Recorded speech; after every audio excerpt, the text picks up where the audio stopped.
Welcome back to the Anxiety Slayer podcast. I'm Shan Vanderleek, here with my good friend and co-host Ananga Sivyer. Today, we're responding to several questions from our private Facebook group asking us to talk more about health anxiety. Health anxiety is top of mind for many of our listeners. Welcome back for another week of conversation, Ananga. It's so good to be with you. Hey, Shan. I believe that this could be a topic we could discuss most weeks. It's so prevalent for so many of our listeners. It is. It's such a unique kind of anxiety that really does haunt the mind, and it's very challenging to live with and try and get a handle on. Everyone's mind has its vulnerable spots, and that's where anxiety will strike, especially if we're already stressed and highly sensitive. And many of us have anxiety about our mortality or the things that can go wrong with the body, so it's very easy for anxiety to strike there. We normally want to distract, run away, escape, but anxiety is such an inside job. It's happening in our mind, and there are symptoms happening in our body, so we're in there with it.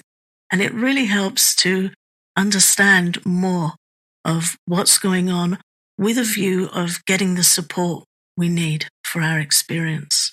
So a little bit of courage there to look inwards and ask some questions, but it will all feel so much better once we've done that because we know what kind of help we need. Health anxiety isn't the same for everyone. It's not the same for everyone. And there's so many examples of the things that trigger us, whether that be bad experiences from the past, a fear of what we call the white coats or going to the doctor, a dislike of being scrutinized or scrutiny through testing and poking and prodding and those kinds of things.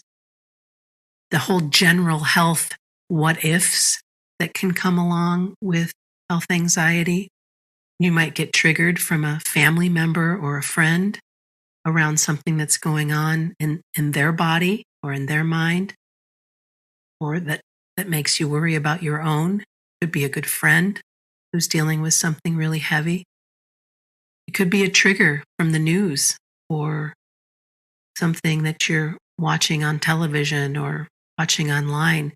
The news media it's almost like they cycle through fear topics when it comes to your health. Now, obviously, COVID, here we are, air quotes, post-COVID, right? The pandemic and stuff. And that was every single day for over 2 years that we were hearing about that. And that kicks up a lot of fear in your mind. Of course, you don't want to get it, that you don't want to give it.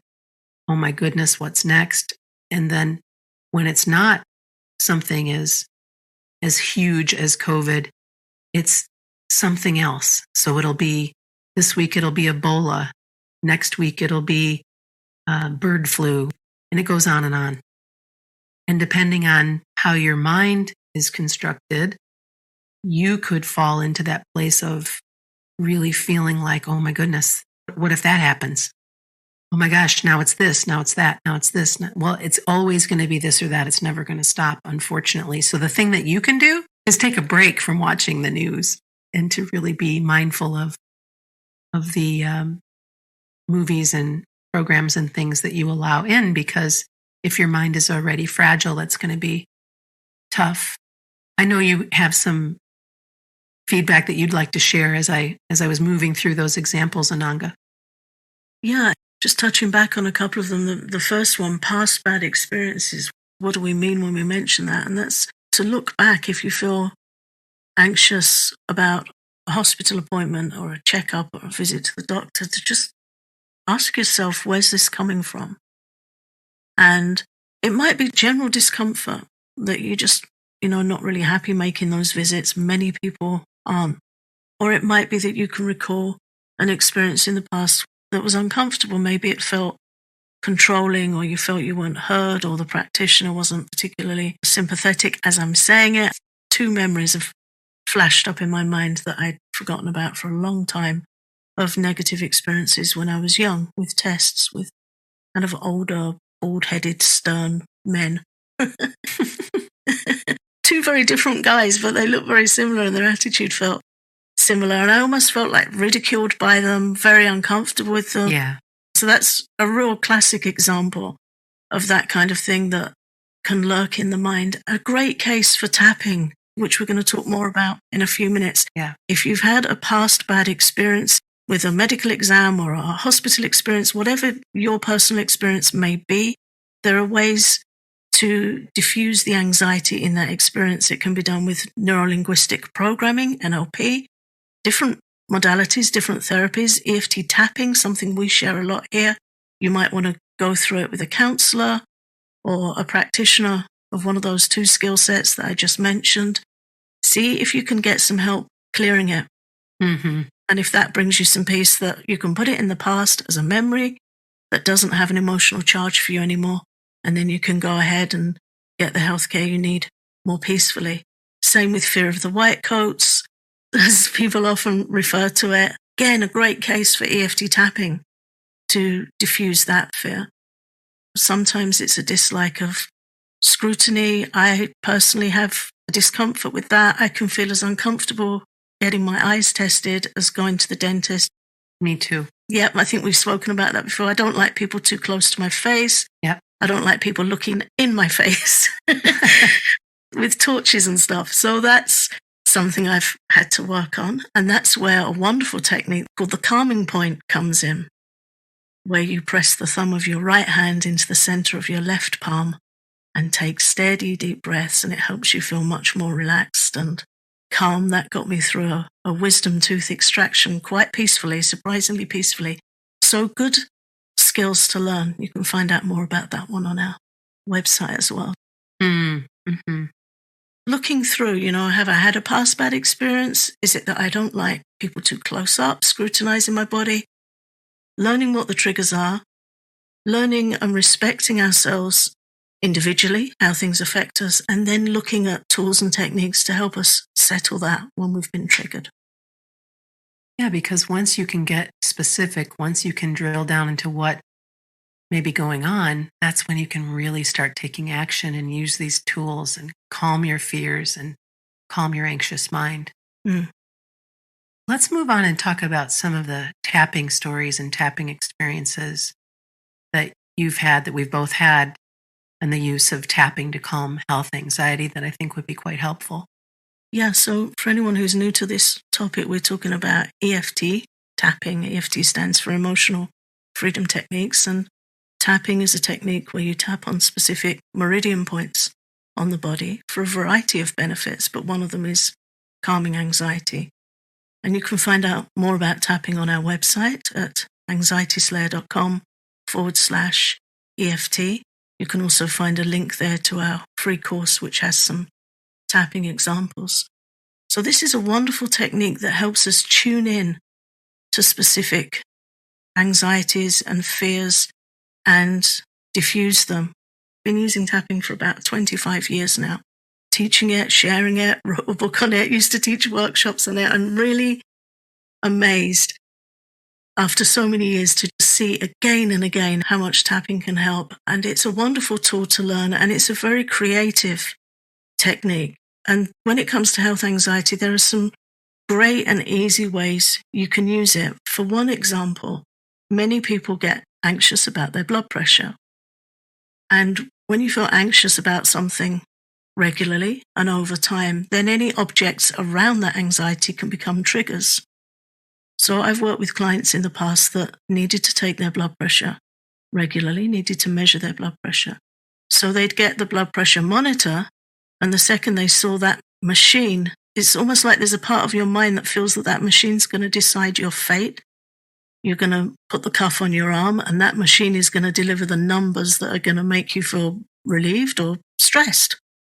So that blood pressure monitor can become a trigger. So a really simple way of using EFT is to get the monitor, stick it in front of you, and tap the EFT points through, and just speak aloud about your relationship with that device, or even just have it there because it's already a trigger, and just tap and breathe until you feel calm and neutral about it.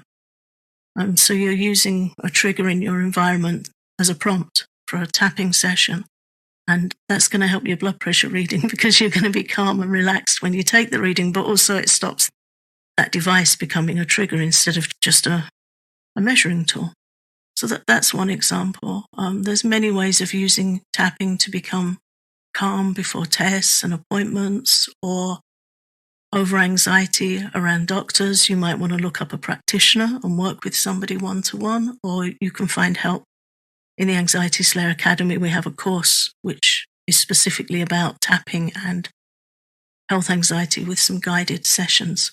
But it's a great tool. I really recommend it. Anyone learns EFT tapping.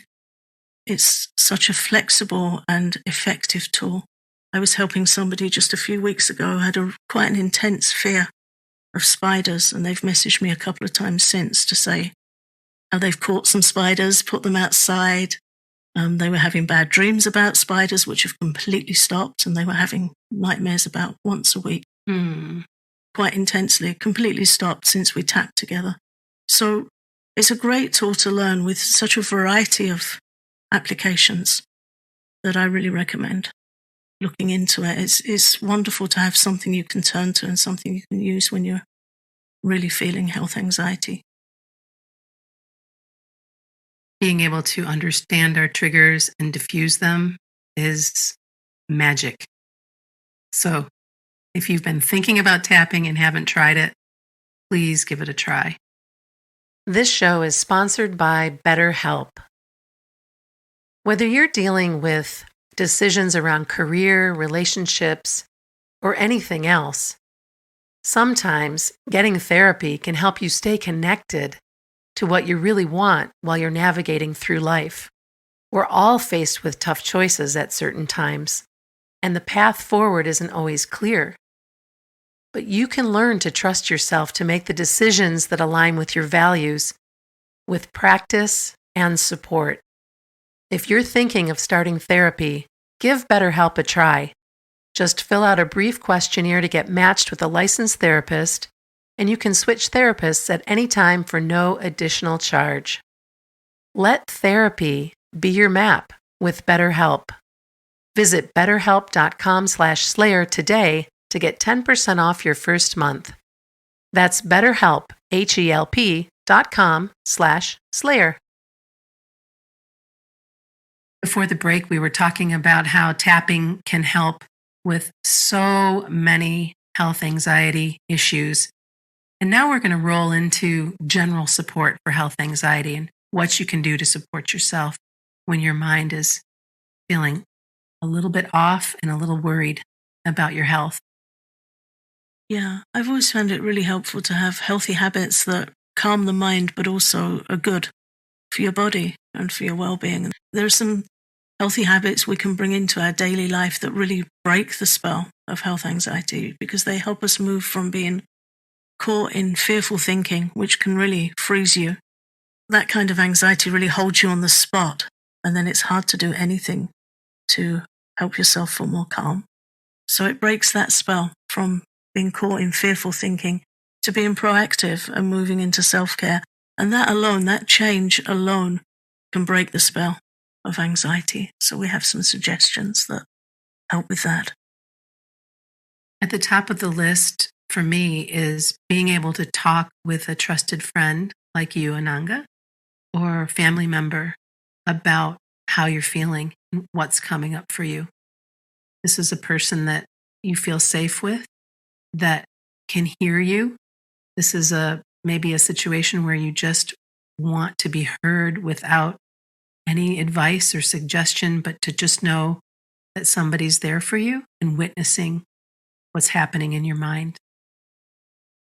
And then the rest of the list are things that you can just do for yourself. You can choose to do them all or whatever speaks to you at the time. Listening to relaxing music is always helpful when I'm feeling a bit jangly and anxious about anything. Put on some music, I'll put on my headphones and just really, I was listening to some classical music over the weekend. I had some traveling to do and haven't done a lot of that on my own. And just having this beautiful music playing helped me move through the experience so much easier. And if you've listened to us at all, you know Ananga and I are all about running a hot salt bath. We get our bones in the bath whenever we possibly can. It's such a loving way to calm your nerves, and we highly recommend that. Self-oil massage or seeing a massage therapist is another wonderful way to care for yourself, to love yourself up this time of year. Getting more oil massaged into your body, sesame oil, and nice high-grade sesame oil, is just so loving for your body, for your skin, for your nervous system. And if you can, see a massage therapist and get a nice massage. Get that energy moved throughout your entire body from somebody who is very good at what they do and can help you feel so much more calm and relaxed. Shiatsu is also a wonderful choice to clear stagnant energy. And I love my Shiatsu practitioner. I've been doing Shiatsu now for a couple of years, and it's been a nice addition to all of these other things that I've already shared. Ananga, do you want to cover the rest? Yeah, I think movement is always helpful. It sounds like such a basic thing to mention, but again, it sits with that point about being caught in fear. Ayurveda describes a lower energy of the mind that can really hold us inert and is a fearful energy. And one of the ways to break out of that is to move.